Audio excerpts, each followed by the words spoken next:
beneath the shifting soil of Jerusalem's peace forest. A tomb was opened. Not by priests, not by kings, but by accident. A construction crew, digging through limestone for a park trail in 1990, broke into something they didn't recognize. Not at first. But beneath the rubble, they found something ancient. A sealed tomb, untouched for nearly 2,000 years. Inside, 12 limestone ossuaries. Simple burial boxes, used in the 1st century to hold the bones of the dead. Most were plain, forgotten by time.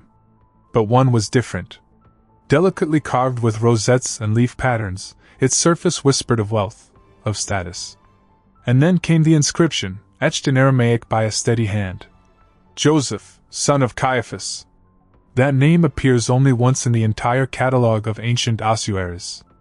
And yet it's the same name recorded in the Gospels, the high priest who presided over the trial of Jesus.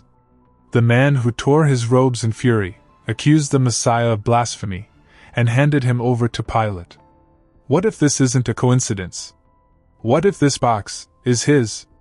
What if this weathered piece of limestone is physical evidence of the man who stood at the center of one of history's most sacred and devastating hours?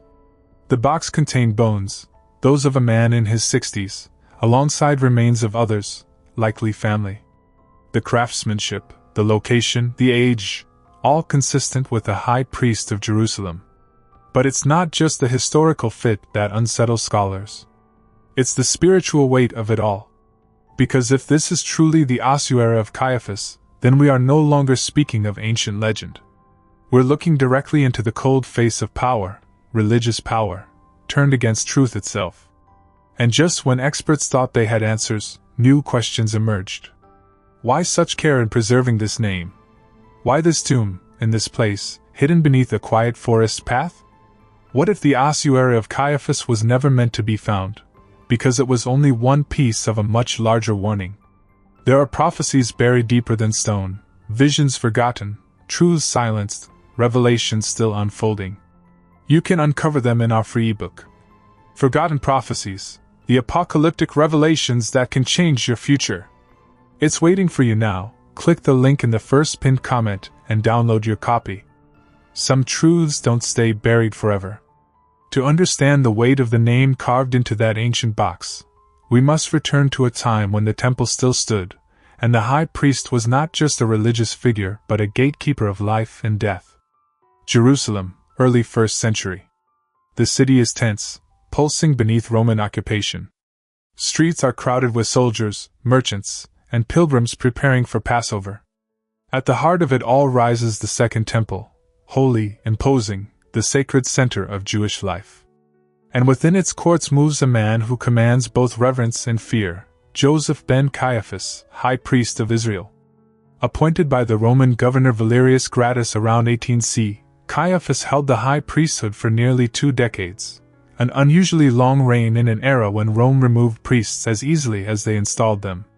His survival points to something deeper, a man who knew how to walk the knife's edge between religious tradition and imperial control.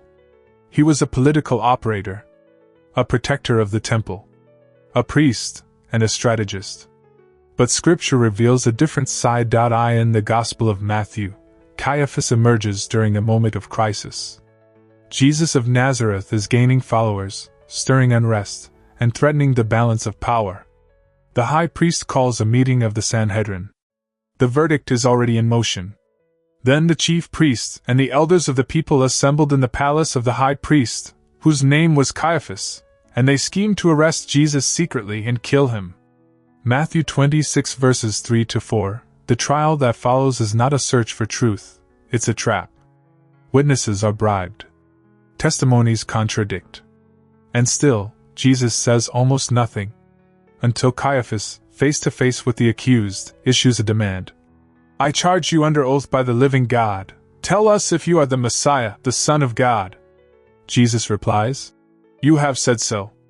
But I say to all of you, from now on you will see the Son of Man sitting at the right hand of the Mighty One, and coming on the clouds of heaven. At this, Caiaphas tears his robes. Blasphemy, he cries. And with that, the decision is made. This is the man believed to have orchestrated the death of Christ. Not merely a pawn of Rome, but a high priest who saw the Messiah and called him guilty. And then, silence. Caiaphas fades from the biblical record. After the crucifixion, he disappears from Scripture entirely. No final words. No fate described. His name lingers only in the shadow of what he did. It's in the writings of the Jewish historian Josephus that we glimpse his end, removed from office around 36 C, replaced by another, and never mentioned again. No record of his death. No known grave. Until 1990. In a burial cave located in the Peace Forest, south of the old city of Jerusalem, a team working on a construction project accidentally broke into a Jewish tomb dating to the 1st century C. Among the ossuaries was one that drew immediate attention for its elaborate design and its inscription. The inscription reads Yosef bar Caiaphas, Joseph son of Caiaphas. Wrote Professor L.Y. Ramani in his catalog of Jewish ossuaries in the collection of the State of Israel. Its script and form are entirely consistent with 1st century Aramaic, and the decorative carvings suggest a person of significant status. Inside were the bones of a man in his 60s, alongside the remains of others, likely family. The ossuary's craftsmanship stood out, finely carved, richly decorated, unlike most others from the same period. It was not just a container. It was a statement. The tomb itself was part of a larger burial complex, in use between 20 BC and 70 C, aligning perfectly with the years of Caiaphas's life and tenure.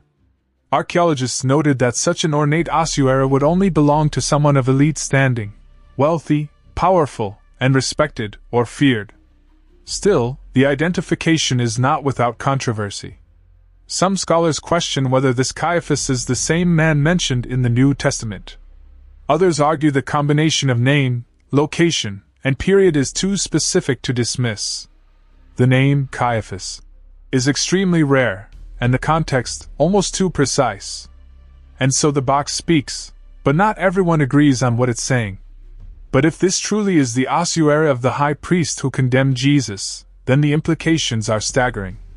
For centuries, critics of Scripture have dismissed biblical figures as myth or metaphor, spiritual symbols, not real men. But this would change that. It would pull a name out of the Gospel pages and carve it into limestone, anchoring it in history.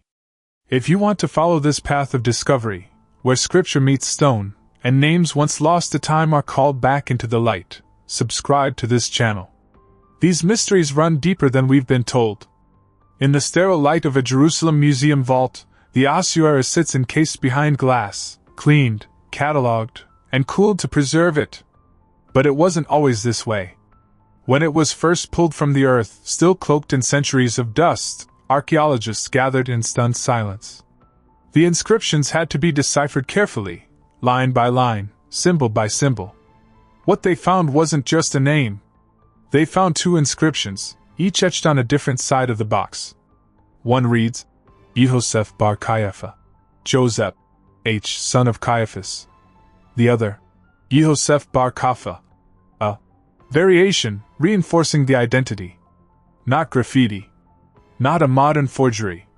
The style of the script, the spelling, the form, every detail matches verified 1st century Aramaic inscriptions. No inconsistencies. No anachronisms. According to great archaeology, this ossuary is considered one of the most significant finds of the 20th century, linking New Testament figures with hard archaeological evidence. But there's something deeper here, something that was never meant to be seen. Because ossuaries weren't simply containers. They were declarations. A final word on legacy. And this one speaks with both arrogance and fear. Most burial boxes of the period were plain, even among the upper class. But this one is different. It's rich in ornamentation. Delicate rosettes etched into stone. Flourishes along the lid. It was made for remembrance, or for defense. A way of saying, this man mattered. This name must not be lost. But why would the family of Caiaphas, a man known in Christian tradition as the architect of Jesus' condemnation, want his name preserved so carefully? Why would they design a box that invited attention in a culture that typically avoided glorifying the dead? And then comes the twist. The ossuary wasn't found alone. It was buried among others, 11 more boxes, all part of a family tomb. But only one bore decorations. Only one carried this level of craftsmanship. One theory suggests it wasn't made at the time of death, but years later, under the shadow of guilt or political decline. A quiet attempt to preserve status as memory began to rot. But here's the part few mention. The ossuary was discovered in a hillside tomb, outside the traditional priestly burial zones. Not among the elite Sadducean tombs. Not near the high priestly families of old. It was hidden, tucked in a lesser-known area near the edge of the city. Was this shame? Exile? A burial in silence for a man whose name still drew anger even decades later?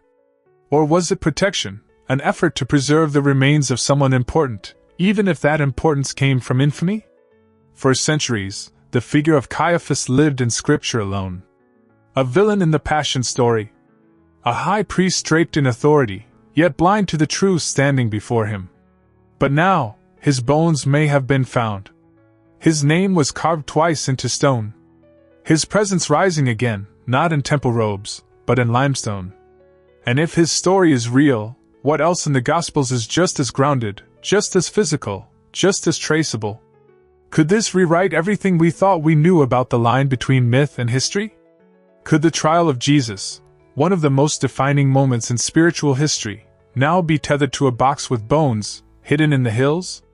Do you believe this changes how we should read the Gospel accounts? Have you ever been told this part of the story before? Let us know in the comments. We want to know what you think about this story. Because the more we look into it, the more this ossuary refuses to stay silent. It speaks not just of a man, but of a moment when divine truth stood trial. He once stood within the sacred walls of the temple, wrapped in priestly garments, surrounded by incense, law, and tradition. He spoke with the authority of generations. He was revered, feared, and obeyed. And yet, when the living truth stood in front of him, unadorned, unarmed, unshaken, he chose silence over surrender. He chose accusation over all. And now, the only thing that remains of him fits into a stone box. No voice speaks from that ossuary. No echo of prayer or proclamation lingers in the limestone. Only the bones of a man whose name once held sway over a nation are now laid bare for the world to examine. His titles are gone. His power dust. His legacy, carved twice, in fading script, remains not as a triumph, but as a question. It's easy to look at him and feel a sense of distance. It's easy to see him as the villain in someone else's story. But this discovery does something strange. It brings him close. It reminds us that rejecting truth rarely looks like violence. It often looks like control, fear, pride, or silence. It looks like choosing safety over surrender. And maybe, if we are honest, we have stood where he stood more than we'd like to admit. The ossuary doesn't only hold the remains of a man. It holds the remains of a decision. A moment when human authority collided with divine presence, and stepped back. In Luke 11 verse 47, Jesus speaks a haunting word. Woe to you, for you build the tombs of the prophets, and it was your ancestors who killed them. We memorialize the voices we silenced. We decorate the graves of the ones we refuse to hear. That's the pattern. And God, in His mercy, keeps bringing us back to it. Caiaphas's tomb was filled with bones. But nearby, another tomb was found empty. One spoke of finality. The other of resurrection. And that's the difference. One man tore his robes and condemned the Word made flesh. The other tore the veil and stepped out of death itself. The stone the builders rejected has become the cornerstone. Psalm 118 verse 22, if this truth now resonates more deeply, if this revelation has made a mark on something within you, we invite you to enjoy this video. If this message stirred something in your heart, and you want to support this mission, click the heart-shaped super thanks button below. Whether it's $5 or $50, every offering carries light further than we can see. And we thank you for that.